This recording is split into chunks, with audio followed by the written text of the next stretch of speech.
अहिंसा का अर्थ होता है कि अन्य को कष्ट न पहुंचाया जाए। जो भौतिक कार्य अनेकानेक राजनीतिज्ञों, समाजशास्त्रियों, परोपकारियों आदि द्वारा किए जाते हैं, उनके परिणाम अच्छे नहीं निकलते, क्योंकि राजनीतिज्ञों तथा परोपकारियों में दिव्य दृष्टि नहीं होती। वे यह नहीं जानते कि वास्तव में मानव समाज के लिए क्या लाभप्रद है। अहिंसा का अर्थ है कि मनुष्यों को इस प्रकार से प्रशिक्षित किया जाए कि इस मानव देह का पूरा उपयोग हो सके। मानव देह आत्म साक्षात्कार के हेतु मिला है, अतः ऐसी कोई संस्था या संघ जिससे उद्देश्य की पूर्ति में प्रोत्साहन न हो, मानव देह के प्रति हिंसा करने वाला है, जिससे मनुष्यों के भावी आध्यात्मिक सुख में वृद्धि हो, वही अहिंसा है। समता से, राग द्वेष से मुक्ति घोषित होती है। न तो अत्यधिक राग अच्छा होता है और न अत्यधिक द्वेष ही। इस भौतिक जगत को राग द्वेष से रहित होकर स्वीकार करना चाहिए। जो कुछ कृष्ण भावनामृत को संपन्न करने में अनुकूल हो उसे ग्रहण करें, और जो प्रतिकूल हो उसका त्याग कर दें। यही समता है। कृष्ण भावनामृत युक्त व्यक्ति को न तो कुछ ग्रहण करना होता है, न त्याग करना होता है। उसे तो कृष्ण भावनामृत संपन्न करने में उसकी उपयोगिता से प्रयोजन रहता है। तुष्टि का अर्थ है कि मनुष्य को चाहिए कि अनावश्यक कार्य करके अधिकाधिक वस्तुएं एकत्र करने के लिए उत्सुक न रहे। उसे तो ईश्वर की कृपा से जो प्राप्त हो जाए उसी से प्रसन्न रहना चाहिए। यही तुष्टि है। तपस का अर्थ है तपस्या। तपस के अंतर्गत वेदों में वर्णित अनेक विधि विधानों का पालन करना होता है, यथा प्रातः काल उठना और स्नान करना। कभी कभी प्रातः काल उठना अति कष्टकारक होता है, किंतु इस प्रकार स्वेच्छा से जो भी कष्ट सहे जाते हैं वे तपस्या कहलाते हैं। इसी प्रकार मास के कुछ विशेष दिनों में उपवास रखने का भी विधान है। हो सकता है कि इन उपवासों को करने की इच्छा न हो, किंतु कृष्ण भावनामृत के विज्ञान में प्रगति करने के संकल्प के कारण उसे ऐसे शारीरिक कष्ट उठाने होते हैं, किंतु उसे व्यर्थ ही अथवा वैदिक आदेशों के प्रतिकूल उपवास करने की आवश्यकता नहीं है। उसे किसी राजनीतिक उद्देश्यों से उपवास नहीं करना चाहिए। भगवत गीता में इसे तामसी उपवास कहा गया है, तथा किसी भी ऐसे कार्य से जो तमोगुण या रजोगुण में किया जाता है आध्यात्मिक उन्नति नहीं होती, किंतु सतोगुण में रहकर जो भी कार्य किया जाता है वह समुन्नत बनाने वाला है। अतः वैदिक आदेशों के अनुसार किया गया उपवास आध्यात्मिक ज्ञान को समुन्नत बनाता है। जहाँ तक दान का संबंध है, मनुष्य को चाहिए कि अपनी आय का 50% किसी शुभ कार्य में लगाए। और यह शुभ कार्य है क्या? यह है कि कृष्ण भावनामृत में किया गया कार्य। ऐसा कार्य शुभ ही नहीं अपितु सर्वोत्तम होता है। चूँकि कृष्ण अच्छे हैं, इसीलिए उनका कार्य भी अच्छा है। अतः दान उसे दिया जाए जो कृष्ण भावनामृत में लगा हो। वेदों के अनुसार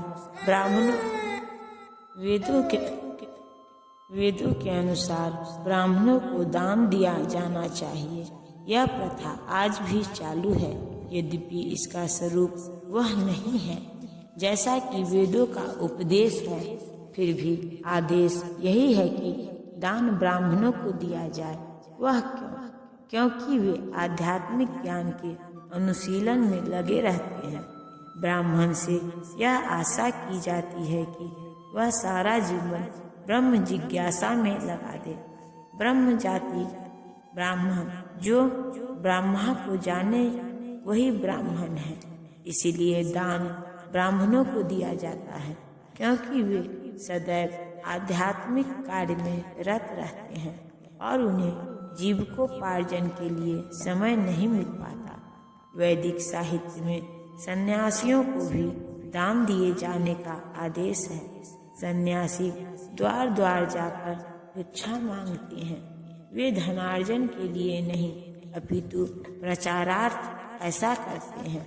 वे द्वार द्वार जाकर गृहस्थों को अज्ञान की निद्रा से जगाते हैं। चूँकि गृहस्थ गृह कार्यों में व्यस्त रहने के कारण अपने जीवन के वास्तविक उद्देश्य को कृष्ण भावना में जगाने को भूले रहते हैं। अतः यह सन्यासियों का कर्तव्य है कि वे भिखारी बनकर गृहस्थों के पास जाएं और कृष्ण भावना भावित होने के लिए उन्हें प्रेरित करें। वेदों का कथन है कि मनुष्य जागे और मानव जीवन में जो प्राप्त करता है उसे प्राप्त करे। सन्यासियों द्वारा यह ज्ञान तथा विधि वितरित की जाती है। अतः सन्यासी को ब्राह्मणों को तथा इसी प्रकार के उत्तम कार्यों के लिए दान देना चाहिए, किसी सनक के कारण नहीं। यशस भगवान चैतन्य के अनुसार होना चाहिए। उनका कथन है कि मनुष्य तभी प्रसिद्धि प्राप्त करता है जब वह महान भक्त के रूप में जाना जाता हो। यही वास्तविक यश है। यदि कोई कृष्ण भावनामृत में महान बनता है और विख्यात होता है तो वह वास्तव में प्रसिद्ध है। जिसे ऐसा यश प्राप्त न हो वह अप्रसिद्ध है। ये सारे गुण संसार भर में मानव समाज में तथा देव समाज में प्रकट होते हैं। अन्य लोकों में भी विभिन्न तरह के मानव हैं और ये गुण उनमें भी होते हैं। तो जो व्यक्ति कृष्ण भावनामृत में प्रगति करना चाहता है उसमें कृष्ण ये सारे गुण उत्पन्न कर देते हैं, किंतु मनुष्य को तो इन्हें अपने अंतर में विकसित करना होता है। जो व्यक्ति भगवान की सेवा में लग जाता है वह भगवान की योजना के अनुसार इन सारे गुणों को विकसित कर लेता है। हम जो कुछ भी अच्छा या बुरा देखते हैं उसका मूल श्री कृष्ण है। इस संसार में कोई भी ऐसा वस्तु नहीं जो कृष्ण में स्थित न हो, यही ज्ञान है। यद्यपि हम जानते हैं कि वस्तुएं भिन्न रूप से स्थित है, किंतु हमें यह अनुभव करना चाहिए कि सारी वस्तुएं कृष्ण से ही उत्पन्न है। सप्तऋषिगण तथा उनसे भी पूर्व 4 अन्य महर्षि एवं सारे मनु मानव जाति के पूर्वज सब मेरे मन से उत्पन्न है और विभिन्न लोकों में निवास करने वाले सारे जीव इनसे अवतरित होते हैं। भगवान यहाँ पर ब्रह्मांड की प्रजा का आनुवंशिक वर्णन कर रहे हैं।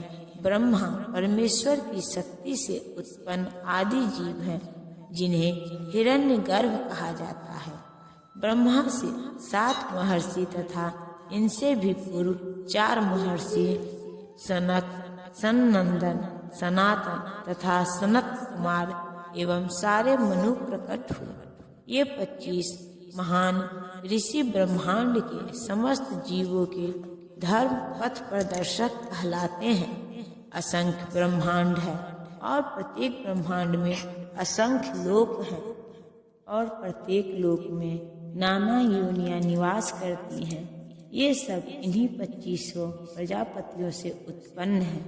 कृष्ण की कृपा से 1000 दिव्य वर्षों तक तपस्या करने के बाद ब्रह्मा को सृष्टि करने का ज्ञान प्राप्त हुआ। तब ब्रह्मा से सनक, सनंदन, सनातन तथा सनत कुमार उत्पन्न हुए। उनके बाद रुद्र तथा सप्तर्षि और इस प्रकार फिर भगवान की शक्ति से सभी ब्राह्मणों तथा क्षत्रियों का जन्म हुआ। ब्रह्मा को पितामह कहा जाता है और कृष्ण को प्रपितामह, पितामह का पिता। इसका उल्लेख भगवत गीता के 11वें अध्याय में किया गया है।